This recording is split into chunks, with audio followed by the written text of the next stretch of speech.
La radio est une imagination. Imagination. La vôtre. Bienvenue sur iRadio 90.3. Merci à tous les auditeurs et téléspectateurs d'iRadio et d'ITV. Bienvenue dans votre émission Pencum Ndaw ñi mu doon émission boo xam ni moom la ñu jagleel lépp rek lu soxal ndaw ñi fii si biir Sénégal ak àdduna wërngël këpp tey ji nag comme nuñ koy defee àllarba bu nekk dañuy waxtaanee li nga xam ni soxal na lool ndaw ñi mun naa ni sax romb na ñi nga xam ne ñoom ñoo di ndaw ñi dem sax ba egg waajur yi muy tout tànk yi nga xam ni dañuy ràññeeku dañuy ñàkk seen bakkan saa su nekk si li nga xam ne rek moom moo di géej gi tey rek tax rek ba tey ji ñu daal di teg waxtaan bi daal di kii rek foo xool naka la ñuy ñaaxee ndaw ñi laataa rek ñuy dugg si grande vacances yi ndaxte dañoo ràññeeku ni sooy xool vacances yi ñu génn lu ëpp ñeent fukki doomu aadama ñàkk nañ seen bakkan si li nga xam ne rek moom moo di si biir ndox mi si diggante ñetti weer si Ndakaaru géej waaye tamit ñu gis ni bëri na ñoo xam ne rek ñàkkoon nañ ci seen bakkan tax rek ba tey ji nag ngir ñu bañ a am lu nu mel tax ñu daal di samp waxtaan bi tey ji fii si iRadio ak ITV di si dalal nag ki nga xam ni moom moo di Ibrahima Fall moom Ibrahima Fall moom moo jiite association bi nga xam ni moom moo ëmb nit ñi nga xam ni seen liggéey mooy di sauver nit ñi nga xam ni rek ñoom ñooy dugg si géej gi ñu dutee leen maître nageur wala boog ñu leen di woowee sauveteur ak ñii di surveillant de baignade yi ñoom saa su nekk si géej gi la ñu nekk Ibrahima Fall ñu ngi lay nuyu. maa ngi leen di fay bu baax aussi di rafetlu émission bi bu baax ci opportunité bi ngeen ñu may aussi ñu mën a wax ci la recrudescence des cas de noyade dans les zones de baignade et de traversée par embarcation bien sûr. Alors Ibrahima Fall comme ni nga ko waxee rek yéen a yëngat si li nga xam ne rek moom mooy xool tout tànk yi nga xam ni ñoom ñoo war a nekk si géej gi di sangu donc si biir waxtaan bi dinañ si gën a xóotal xool ngeen wax ñu ana lan ngeen di gis si géej gi ndax gaañu mun nañoo mënuñu loolu yëpp dinañu ko waxtaanee si waxtaan bi tam dañ si ànd ak adjudant chef Djibril Ndiaye moom mooy adjoint au commandant de compagnie de secours d'intervention aquatique autant pour moi ñu ngi lay nuyu adjudant. ñu ngi lay fay Miguel di leen remercier di jaajëfal ci opportunité bi ngeen ñu jox pour ñu waxtaan ak askan wi ci mbirum noyade donc là je suis vraiment disposé à participer avec cette émission donc vraiment c'est une opportunité. donc ñu yemandi foofu daal. d'accord laataa ñuy sori si waxtaan bi dañuy dem ba Géejawaay fekk ji fa ki nga xam ni moom moo di Mamadou Lamine Fati ñu xool ba xam jamono ji may àddu ak yéen tout tànk yi ñu ngi si géej gi am déet dañ koy déglu laataa ñuy ñëwaat. iRadio sur la 90.3 FM Dakar. na ngeen def. foo leen jógee nii yéen. seen kër. foo leen di dem. ay gàngooru xale góor ak jigéen niroog ñu nekk ci vacances ñoom ñëpp yore seeni bagage jubali géeju gàddaay ba géeju Malibu jaaree géeju amoo 4 5 ak 6 ñoom ay gàngoor yu bari lañu def di sangu ci géej gi le sangu géej gi nga xam ne amul kenn ku leen di xool wala sax ku leen di aar te fii ci géeju Géejawaay saay su ne dégg nañ fi wala gis fi ay xale yi nga xam ne dañ fee lab Daouda Thiam ñëwoon rek di féexlu ci géej gi le da ngay gis ay booy yu ndaw ay xale yu tuuti duñu ànd ak kenn ñëw géej fii wóorul la booy man dama sangu si géej bi korog ñaari magum jëm ñoo bëggoon a lab barki sëñ Touba laay booy bi dem nañ ba fële ñoo daw dugul génne leen fii daal man si ma sëñ day may ñoo xam ne dañuy taxaw fi kenn bañ a sangu sax Malick Diagne moom gis ne xale yi nga xam ne amuñu sax juróom benn at di ñëw géej te ànduñoo kenn loolu naqari na ko bu baax a baax pour man si waajur yi la quoi parce que dama fi gis ay ndaw yoo xamante ne dañuy ñëw fii xam nga di def na ko sudu noonu na si waajur yi jël seeni matuwaay bi du lenn lu xam nga fii ñu woo ñoo xamante ne xam nga ñu fi taxaw di surveiller géej gi la comme sapeur ñoo yor wala kaaraange géej gi ñoom tamit dañ see war a jël seeni matukaay. at bu jot lu ëpp fukki xale dinañu lab ci géej yi nekkee ci banlieue wile loolu taxul ba ñu jël benn matuwaay ci wàllum kaaraange rawatina waajur yi nga xam ne dafa niroog dañoo sàggane seeni doom ba duñ leen tegi gët ba xale yooyu ñu ngi dem fu leen neex Géejawaay Mamadou Lamine Fati iRadio. di ko jaajëfal baax a baax moom Mamadou Lamine Fati donc Ibrahima Fall ñun ñoo ko déggandoo dafa mel ni daal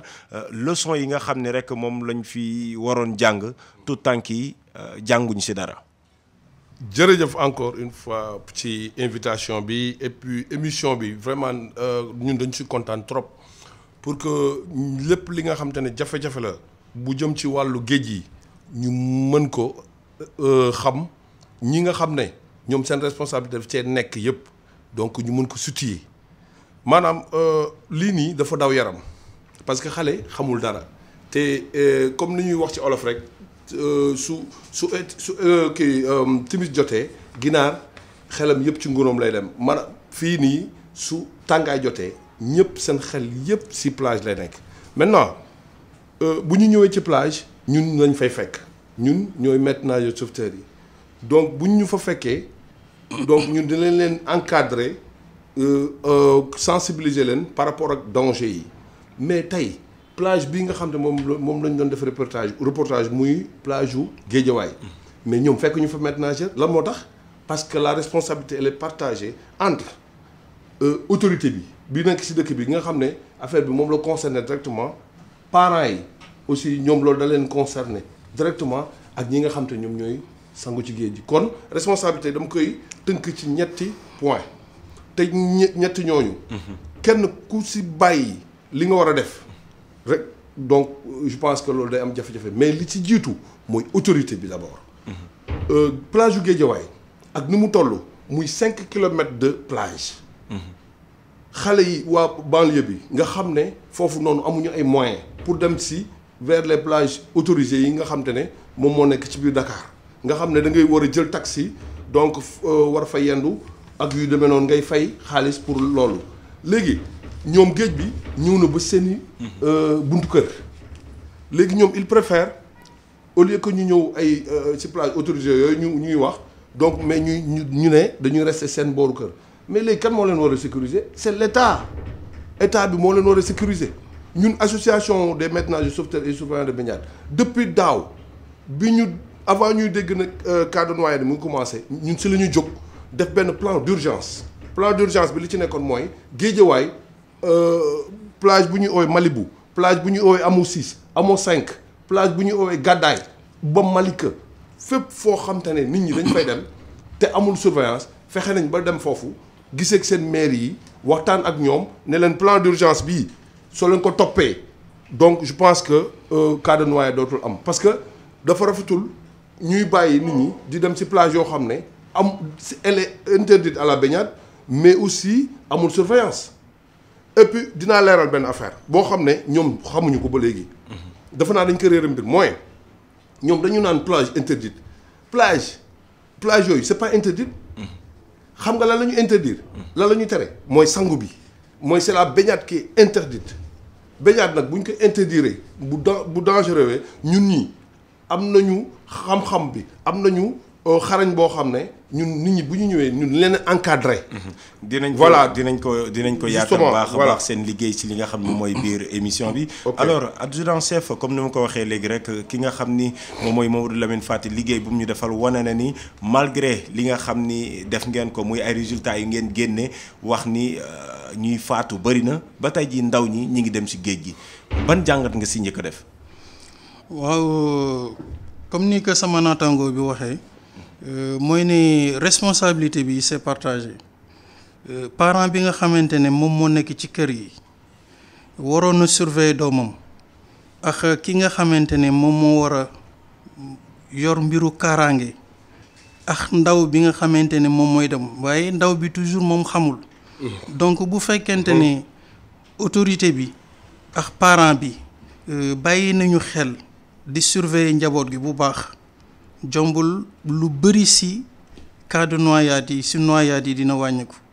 parce que da ngay gis moment bi noyade yi di am li ci gën a bëri mooy wër bi nga xamante ne xale bi añ na ba pare diggante 13h ak 15h li gën a bëri ci noyade yi ci heure boobu lay am te heure boobu dañuy seet ne xool ne yenn saay parent bi añ na ba pare tëdd ana xale bi fan la dem xamu ko kon négligence boobu ñàkk surveiller xale bi xamul fan la xale bi dem li ci gën a bëri te période bu tàngaay bi ñu nekk nii ni mu tàngee xale yi bu ñu añee ñi ci gën a bëri li ñuy xalaat moom mooy géej bu fekkente ne nag dem nañu géej mu tombee foo xamante ne fii dañu tere ku fa sangu te la tax ñu tere ko fa sangu tamit aussi c'est des raisons très valables comme ni ko sama natango bi waxee bépp place boo xamante ne dañ ne place bi c'est interdite c'est parce que géej gi ni mu bindoo mayul doomu aadama bi bu fekkente ne kenn surveiller ko wala ñu defal ko ay dispositions yoo xamante ni mën nañ ko surveiller pour mu sangu bu boobaa dañuy interdire bañaat boobu pour mën a aar doomu aadama yi xale yi nga xamante ni xamuñu parce que xale bu xamoon ne fii bu fu duggee bakkanam dafay des kon xale bi du dem ci loolu parce que am naa yaakaar ne même xale xam na ne bakkan am na solo. donc si seen xayma yi ngeen am fan la situation bi toll ci at yi nga xam ne moom la ñu génn yëpp. donc fii daanaka depuis 2015. ba fi ñu toll ba 2018 fi ñu toll bu ñu defee total global si ñi nga xamante ne def nañ ko ay génne ñun waa sapeur pompier toll na si 452.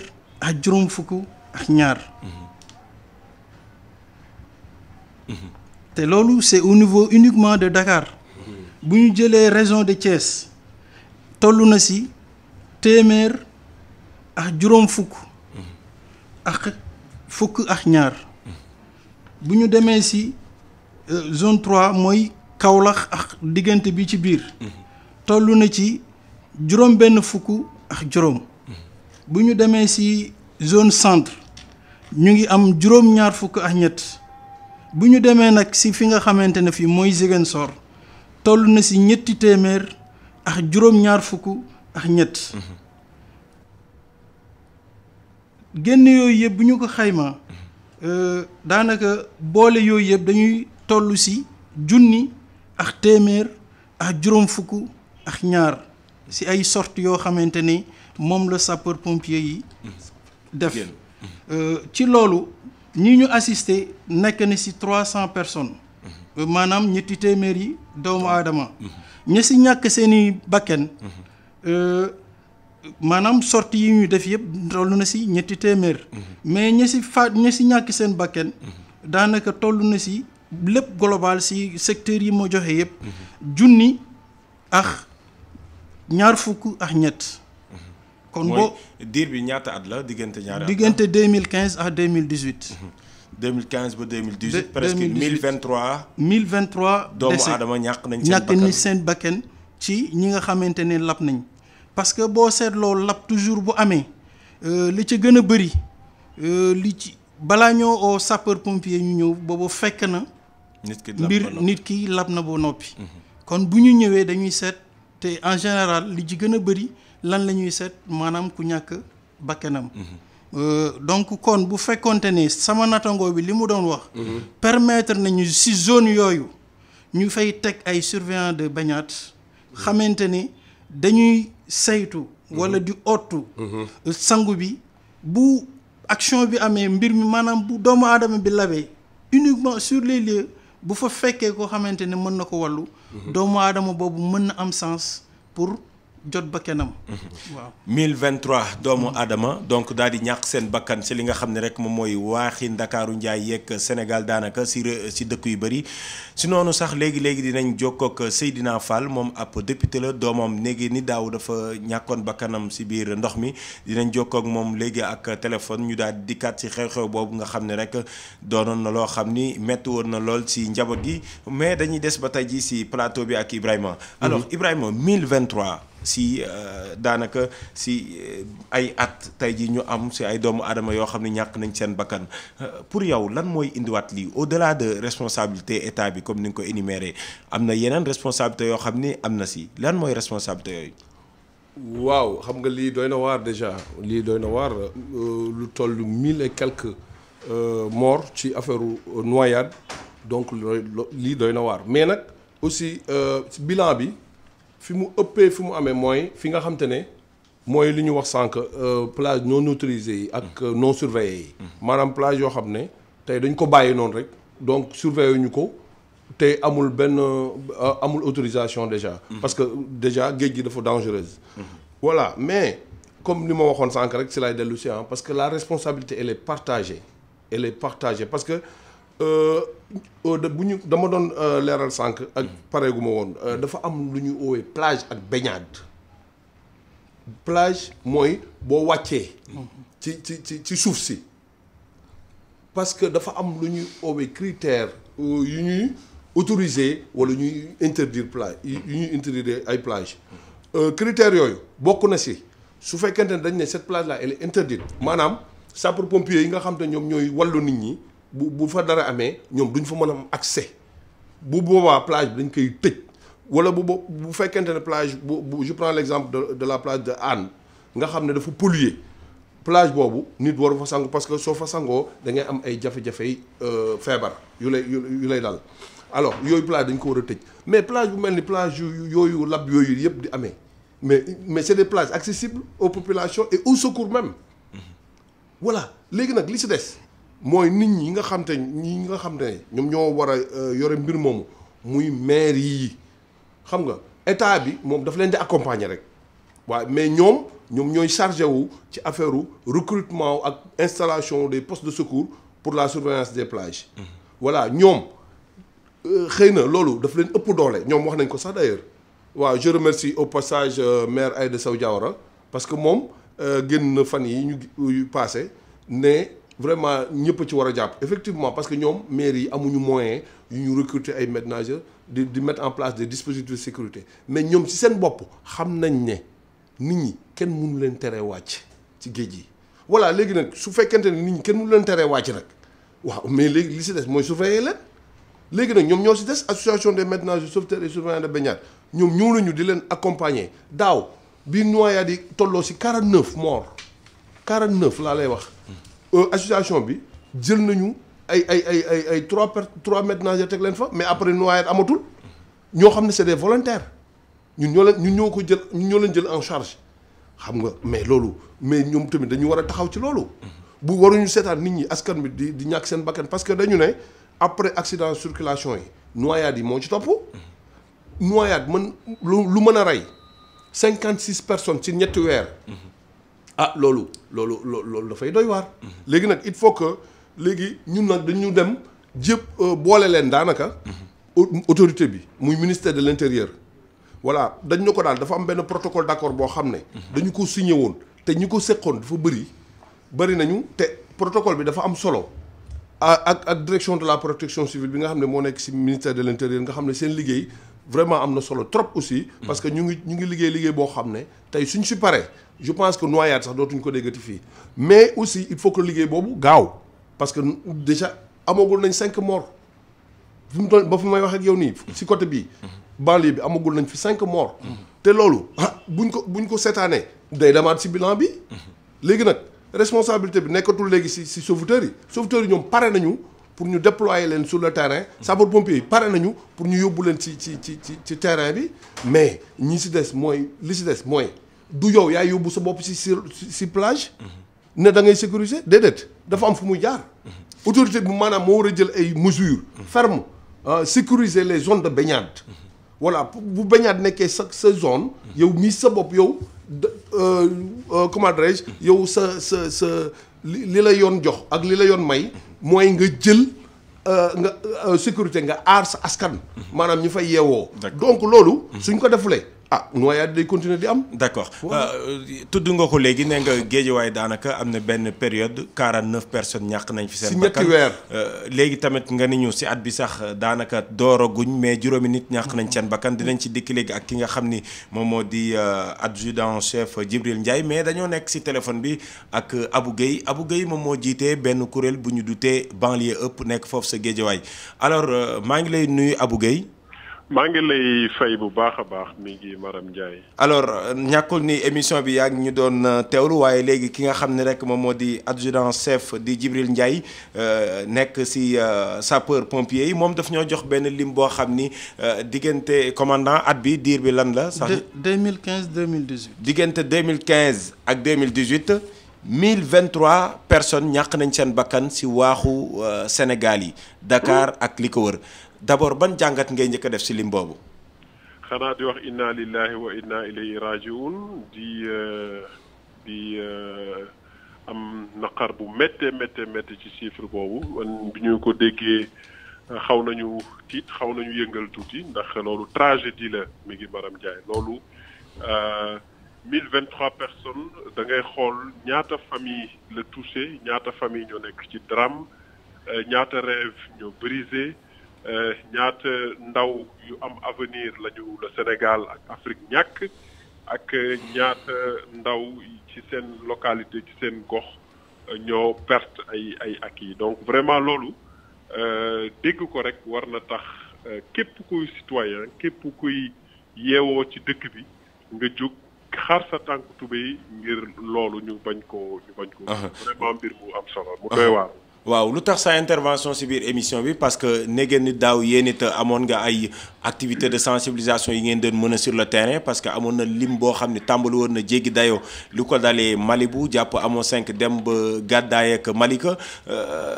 tey jii situation bi fan ngeen ci toll est-ce que da ngeen di toogaat xaar ba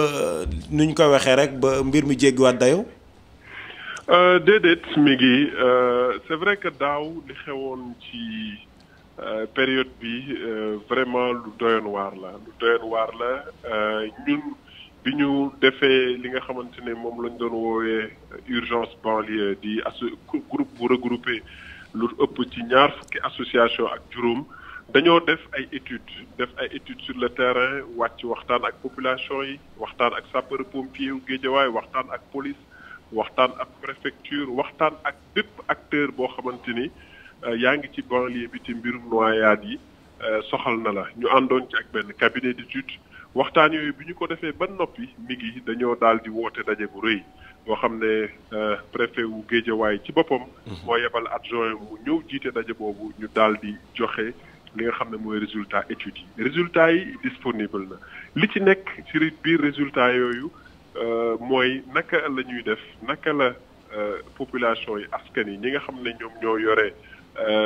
devenir askan wi naka la ñu war a mën a def ba noyade yi amoon fii bari lool ba dootul amati. Malheureusement nag bi ñu ko defee ba itam présenté woon ko ci kanamu le premier adjoint au maire de la ville de Guédiawaye amaatuñu ci benn retour amaatuñu ci benn feedback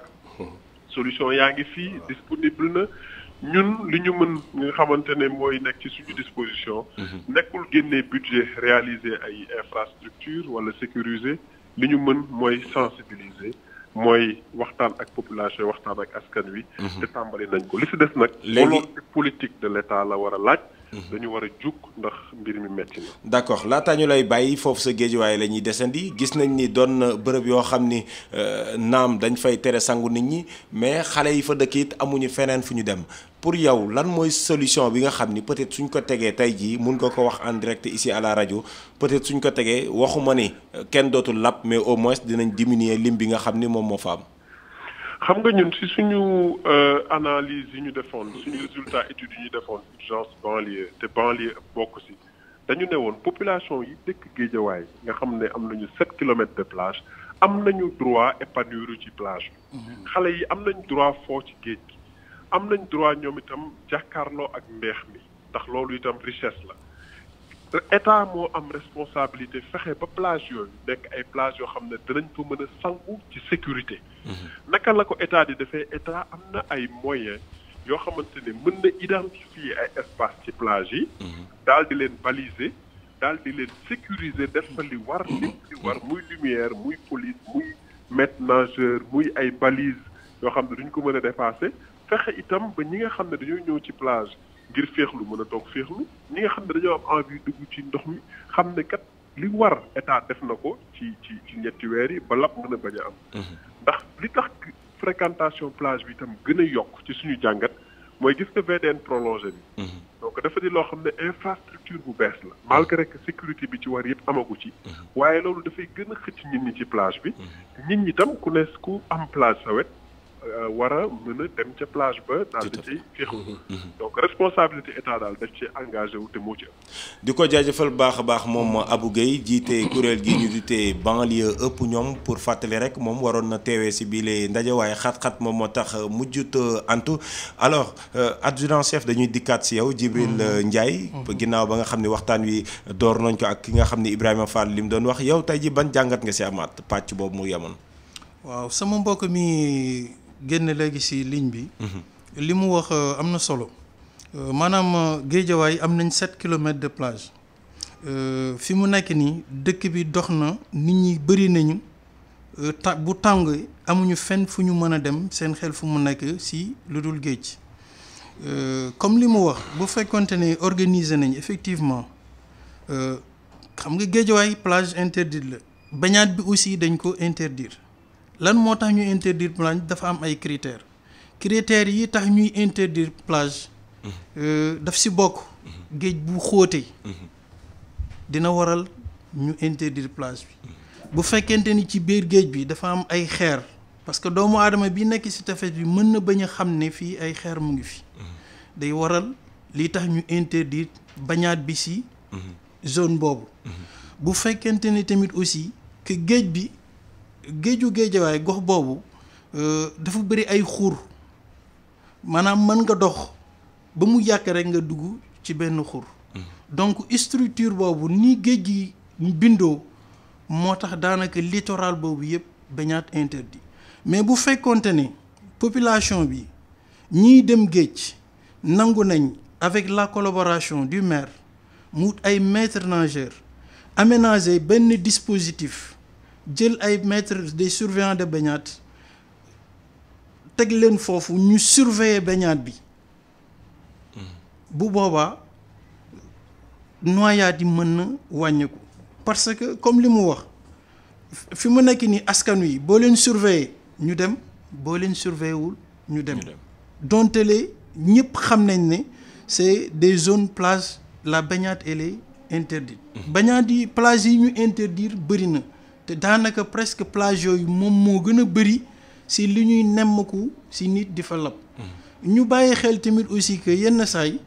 nga gis koo xamante ne dina dem géej ñu def benn dispositif de surveillance mu wóor que ne fële am na ay surveillant de baignade fii la ñu oo nit ñi pour ñu sangu fa waaye da ngay gis ñoo xamante ni foofu ñu surveiller duñu fa sangu. loolu moom du responsabilité état du responsabilité état du responsabilité du maire bu boobaa responsabilité individuelle lay engagé te loolu ni mu nekk ay xale tamit aussi nekk na noonu ci ay mag parce que du ay xale rek ñoom ñooy lab donc da ngay gis ñoo xamante ne dañuy dem géej au lieu kon ñu dem sa fa nga xamante ne foofu la ñu def dispositif ñu ne fii la ñu surveiller baignade bi du ñu fa dem sangu dañuy beddeku dem fële foo xamante ne fii daanaka kenn du leen gis ñooñu en général bu ñu labee balaa nit ñi nemm ko sax nañ lab nañu fekk ne daanaka mbir mi jéggi na dayoo. c'est trop li olof tubaab naan c'est trop tard. donc responsabilité bi il faut que tamit aussi askan wi kenn ku ci nekk jël sa matuwaay que nit ñi ñu sensibiliser leen ñu xam parce que am na doomu aadama yoo xamante ni jombul dañu xamul mais bu ñu xamoon danger yi nekk ci sangoo ci place bu ñu interdire boo xamante ne kenn surveiller ko donc ñoom jombul bu boobaa duñu fa sangu parce que. lan mooy risque yi parce que baax na ci tamit ñu dikkaat ci ñoom ñu koy xam carrément lan mooy risque yi ñu dugg ci foo xam ni géej goo xam ne amul bànqaas ba noppi doon loo xam ni am comme ni nga ko waxee ay risques ci biir. waaw risques yi xam nga mooy daanaka wax naa la ko ci biir. buñ ne la plage bi fii dañu interdire ko fa sangu maanaam géej gi na mu bindoo ak la nekk ci biir géej gi moo tax ñu interdire ko parce que plage yooyu yëpp. la direction de la protection civile ñu koy wax DPC moom mooy répertorier moom mooy wax ne maanaam plage yi la ñu tere ku fa sangu plage yi la ñu autorisé ku fa sangu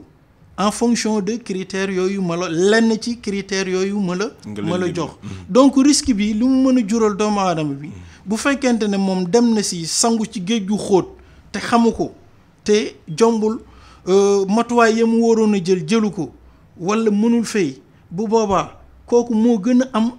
bu possibilité moo gën a ñàkk sens pour mën a des ci géej gi que ki nga xamante ne jël na matuwaay dem fi nga xamante ne sangu fi nga xamante ne surveiller nañ ko parce que quand même maires yi am na ci ñu bëri ñoo xamante ne ñu ngi def effort parce que ils sont collaborés avec les sapeurs-pompiers à chaque fois on les forme des surveillants de baignade donc surveillant de baignade yi ngay gis yëpp daanaka sama naatangoo bi dina appuyer loolu may wax ñu nekk ci plage yëpp ñi ci gën a bëri ñun ñoo leen former wala ñi leen former ñun ñoo leen former pour ñu mën a surveiller sangu doomu aadama bi pour que ñi nga xamante ne ñooy lab mu bañ a bëri parce que bu ñu fàtte tamit aussi tali bi ni muy yóbboo doomu aadama géej gi tamit noonu la yóbbu aadama jéeri jaww ji aussi noonu la yóbbu doomu aadama mais bu ñu jëlee ku ci nekk sa matuwaay la nga def la nga war a def nga def ko mesure ya nga war a sàmmonte nga sàmmonte moom mu du am du bëri am moom dina am mais mu gën a wàññeeku ba nga xamante ne risque zéro amul waaye mu gën a wàññeeku daal tey jii laata ma lay bàyyi ci pàcc boobu di dugg ak Ibrahima est-ce que mën nañ xam limu géej yi nga xam ni tere nañ ko ak bàyyi nañ ko ñaata la toll parce que mooy sama laaj bu ma war a mën a samp léegi voilà léegi les plages autorisées plages yi nga xamante ne mën nañu fa sangu dañu autoriser baignade bi toll nañ ci daanaka fukk ak ñeent fii au niveau de Dakar lii Dakar rek la concerne donc teeru Baye Sogui baax na Anse Bernard baax na Almadies 2 baax na surtout pour les surfeurs place des enfants c'est autorisé Cour suprême place boobu nekk ci suuf c'est autorisé teeru bi place boobu c'est autorisé Wakam c'est autorisé Île de Ngor c'est autorisé Cambérène aussi autorisé nañ ko piscine Mermoz c'est autorisé Île de Gorée c'est autorisé Almahdi mooy la plage c'est autorisé Koussoum aussi autorisé nañ ko mais derrièrement aussi autorisé nañu la plage de Yoff Village. d'accord alors su ma xoolee lim bi daanaka toll nañ ci fukk ak ñeent bërëb yoo xam ni daal nañ fay autorisé may fa tout tànk ñu daal di sangu même fekkee tamit autorisé nañ ko am na fu ñu war a yem mais seetlu gi lenn la mooy fukk ak ñeent yëpp su may xool daanaka benn wala ñaar moom moo nekkul foo xam ne dañ ko privatiser loolu également est-ce que nekkul jafe-jafe pour ndaw ñi Ibrahima Fall. mais bien sûr jafe-jafe la jafe-jafe bu mag a mag la loolu déjà bokk na ci li indi sax li gën a indi cas de noyade yi parce que bon en fait suñu jëlee plage yooyu yëpp daanaka mu ngi ci biir Ndakaaru te plage yooyu au mairie de Dakar nga xam ne ñun fa la ñu sax dépendre mairie de Dakar jël na une mesure ne nañ fa prépositionner des maîtres nageurs sauveteurs gis nga Dakar daaw ville de Dakar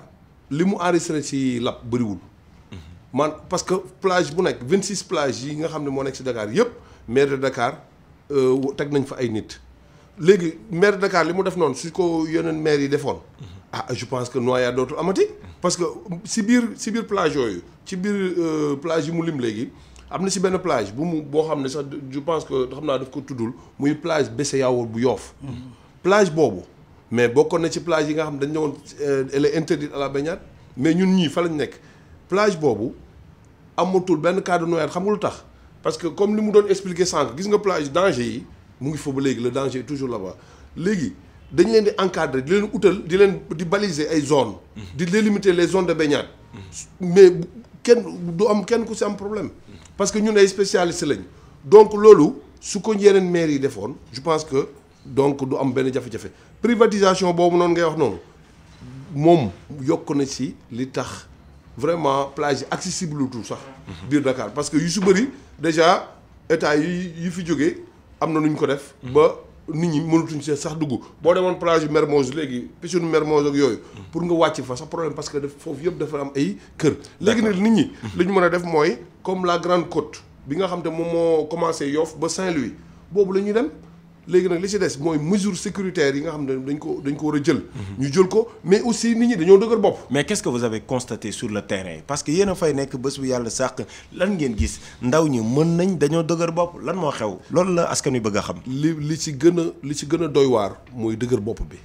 li ci gën a fës mooy dëgër bopp. parce que commandant léegi adjudant chef wax na ko léegi. da ngay fekk ñun la fii la ñu autorisé yow bëggoo ko la surveiller nga dem si beneen wàll ba. plage bu nekk que mu doon plage autorisée wala interdite plage dafa am lu ñu woowee recommandation ak interdiction maanaam lu ñuy digle ak lu ñuy tere. mais maanaam gis nga tere bi soo koy def soo ko tegee nit ñi dañ koy jéggi tout le temps maanaam nga ñëw délimiter sa zone de baignade nga gis ay nit yoo xam dañ koy dépasser parfois ñuy def ay baignades dispersées wala des baignades isolées nga xam ne loolu ci biir du commandement du baigneur bi mu ngi ci loolu c'est interdit dañu ne suñu canaliser nit ñi ñëpp dañu war a bokk fi ñu nekk di sangu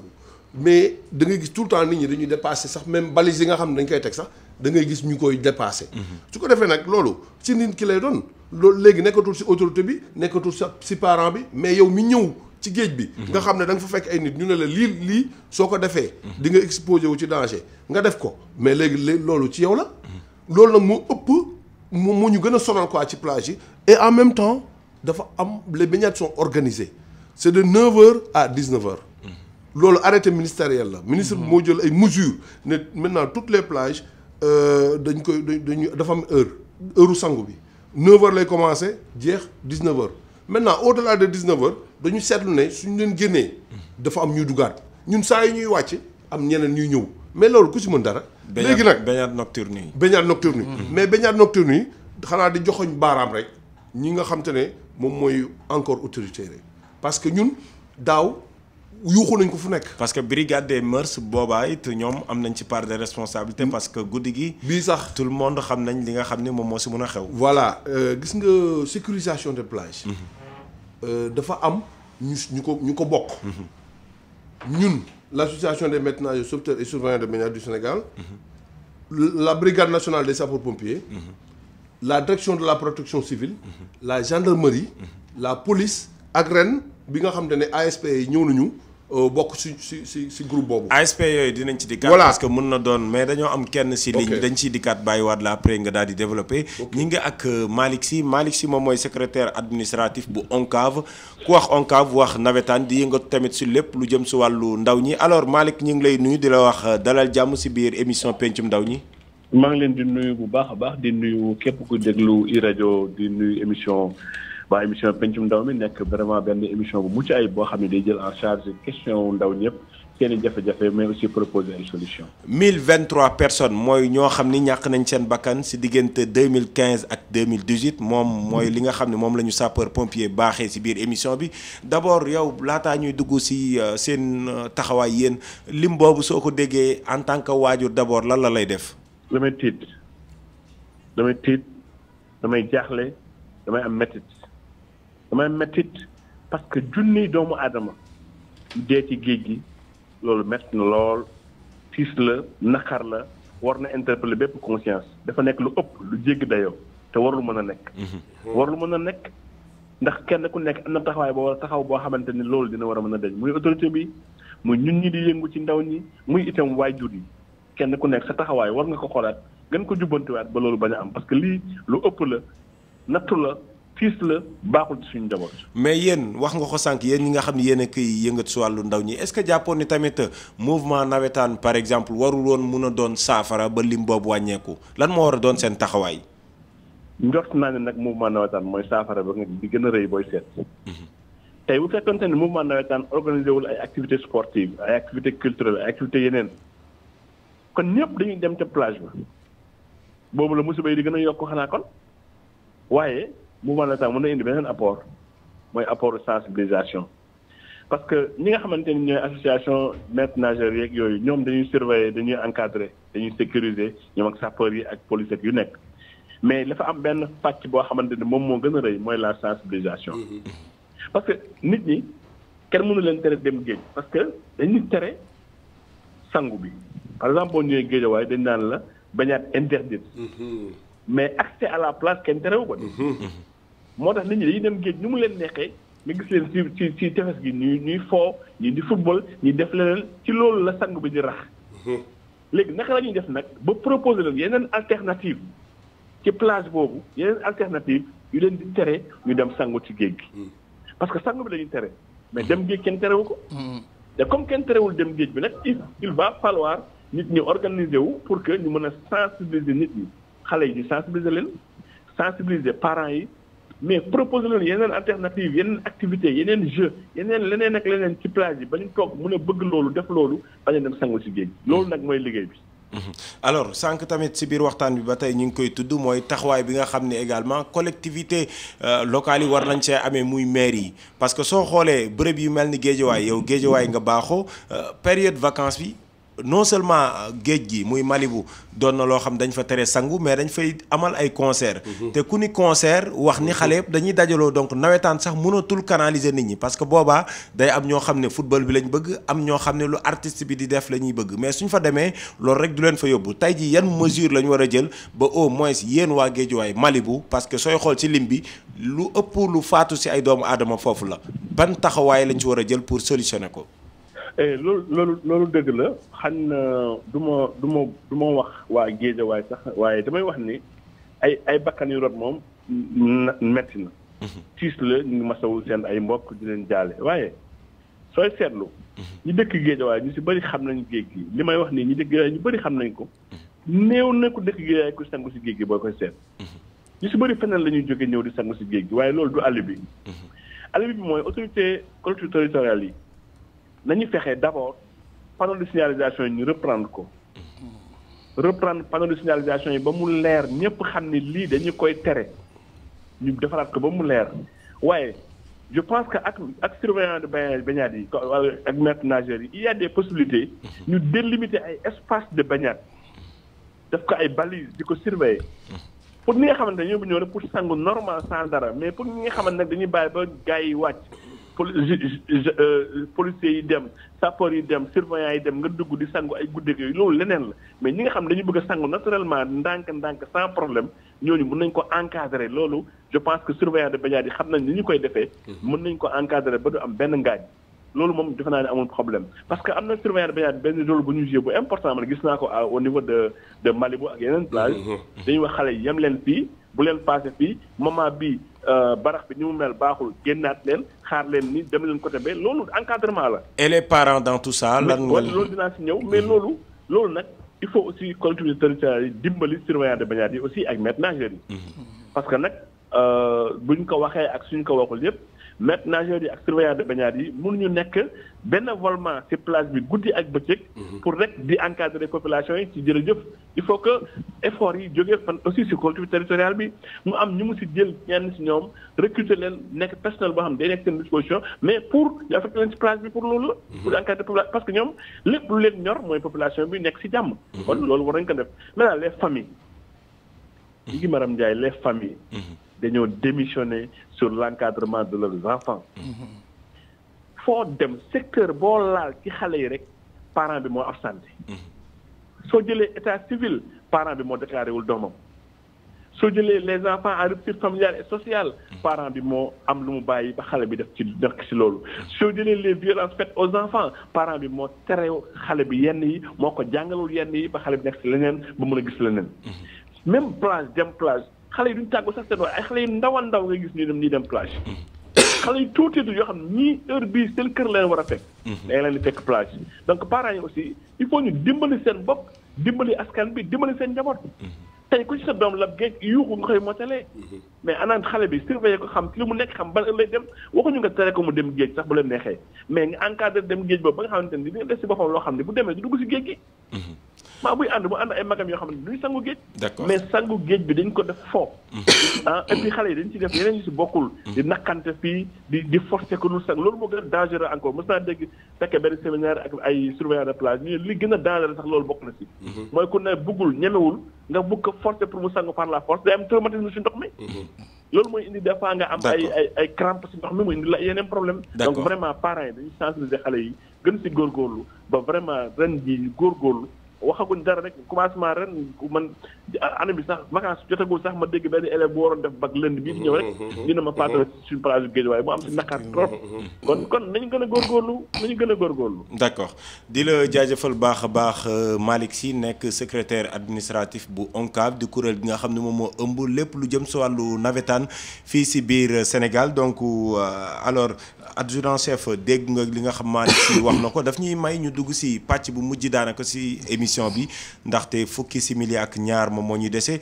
mais tey jii suñuy proposer solution yéen sapeurs yi souvent yéen la ñuy solliciter te malheureusement balaa ñu leen di solliciter mooy fekk na jëye am na. parce que nit ki lap na ba noppi te balaa ngeen di yegg si mun na am sax doo leen ko gis day di xaar ba xam mun ngeen ko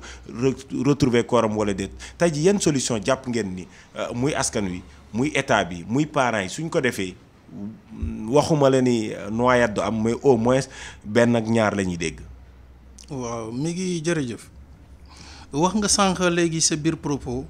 brigade des mœurs. tudd nga si dafa am solo trop. parce que lii tax ñu war a dellu siwaat def ab taxaw seetlu si loolu mooy ne plage yi boo seetloo am na benn fléau bu xew mooy ñoll mi. sangara si.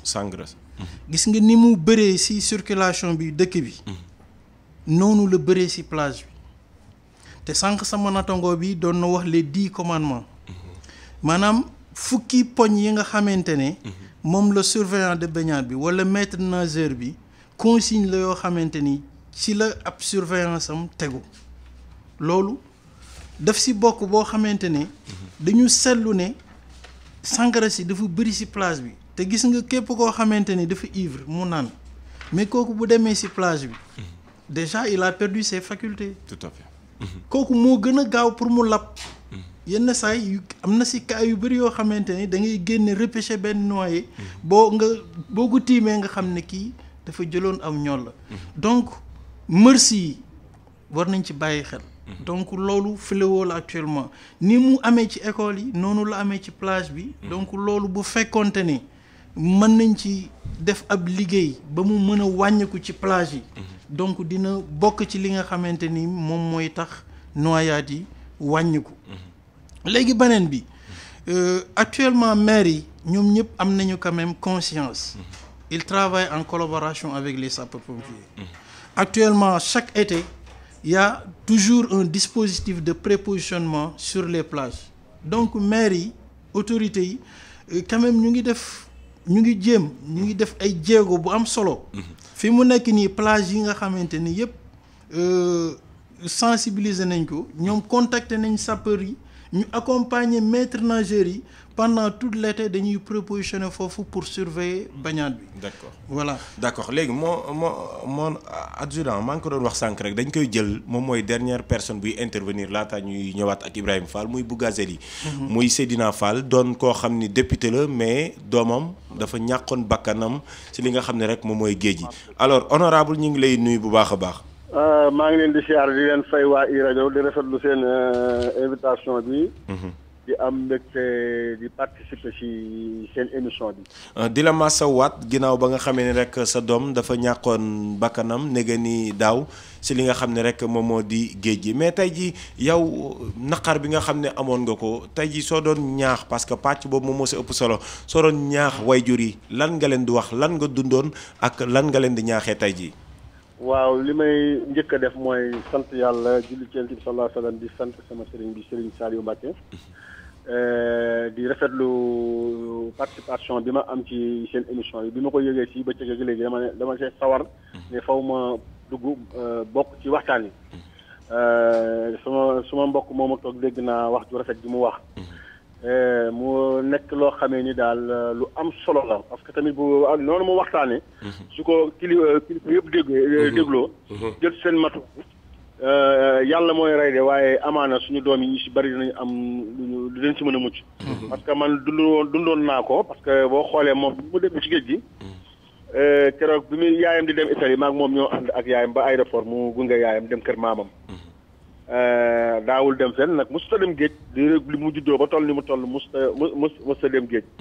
waaye keroog googu mu toog benn bis daal ne ànd ak ay xaritam ne day dem géej daa dàq koor te dernier 15 jours koor yu mujj gi la mu dugg par suñu borom jëlee ko foofu jël ko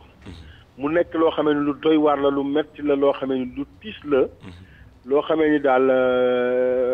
métti woon na trop waaye dañ ko dund ak dignité dund ko ak muñ dund ko ak sant yàlla géej lu ma la ci mën a wax daal mooy kilifa diine kilifa képp ku am njaboot war nga jël say responsabilité ba nga xamee ni say doom du ñu dem ci géej gi parce que géej amul bànqaas te géej baaxul yaa ngi dégg te géej gi li muy rey bari na ba tax na ñun responsable su may wax ak yow ni man dama gën a jëlaat samay mesures sama njaboot parce que nag j'ai fait le tout pour teg leen ci yoonu njub moo tax fi may wax ak yow ni ñoom ñëpp dama leen yóbbu internat pour ñu dem jàngee ñu continuer seen njàng alxuraan comme que école tëj na kon donc ñun parents yëpp ñun war nañoo jël suñuy matuwaay yaa ngi dégg pour ñoom mën a dimbali suñuy njaboot dimbali suñuy doom ndax xale xamul dara bu ko defee yàlla mën leen musal ci yenn musiba yi. d'accord waaw mais ne woon na daal loo xam ne lu doy waar la daal lu metti woon la te lu gis la daal. d'accord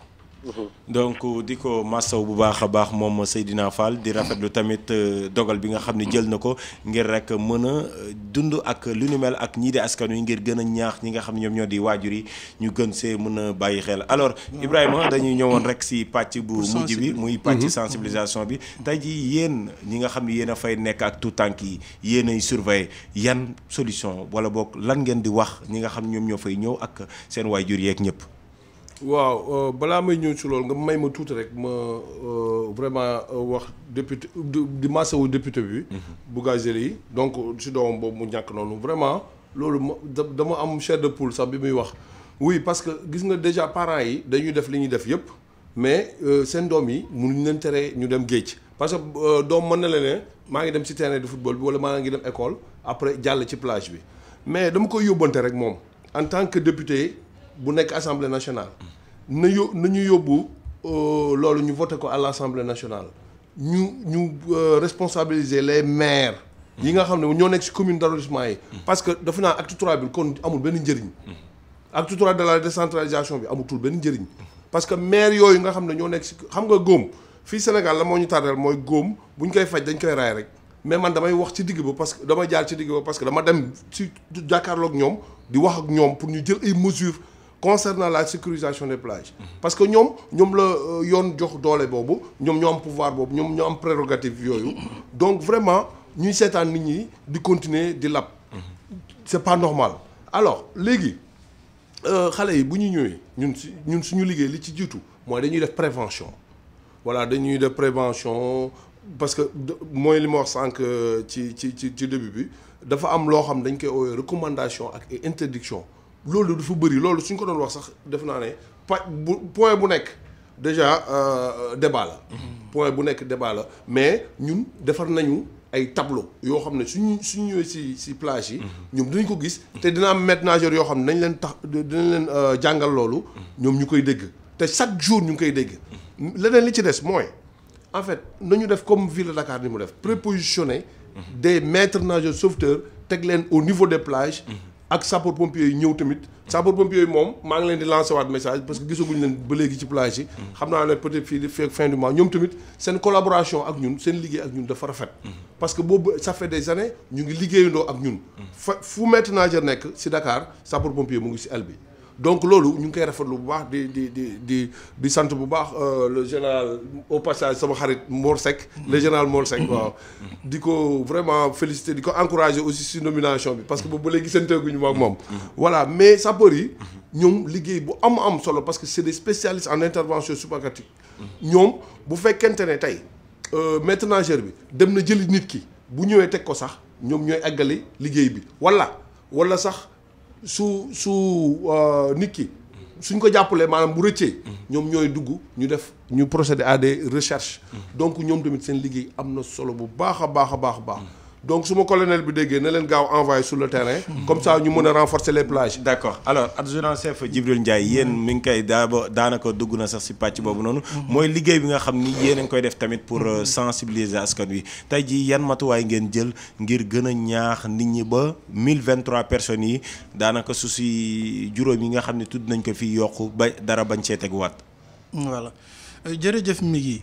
dafa bokk ci liggéeyu DPC direction de la protection civile daanaka chaque année day def campagne de sensibilisation contre les noyades te loolu dina ko def ci ay plage yu wuute plage par plage day topp plage yépp ànd ak équipe bu am solo fekk dem ba ci terrain bi def fi nga xamante ne fii fa la population bi di ñëw di sangu mu def fa podium wax ak nit ñi ci danger yi xeer nit ñi sensibiliser leen pour loolu lépp pour mën a wàññi noyade yi donc déjà ñoom ñu ngi def liggéey bu am solo donc chaque année ñu ngi koy def donc li ma doon wax sànq ci maire yi aussi quand même comme li sama nattangoo bi wax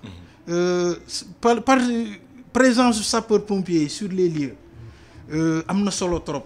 parce que ñii seen liggéey fi mu yem ñun suñu liggéey dafa foofu la tàmbale continuer xam nga maa ngi la doon wax léegi ci njëlbeen ne ñoom ñoo leen tàggat kon la ñu leen tàggate am na leneen loo xamante ni ñoom bu ñu mënul ñun ñoo yeggali liggéey bi kon prépositionnement boobu chaque année dinañ ko def te incha allahu rabbi ñu ngi ci te dina am incha allahu rabbi donc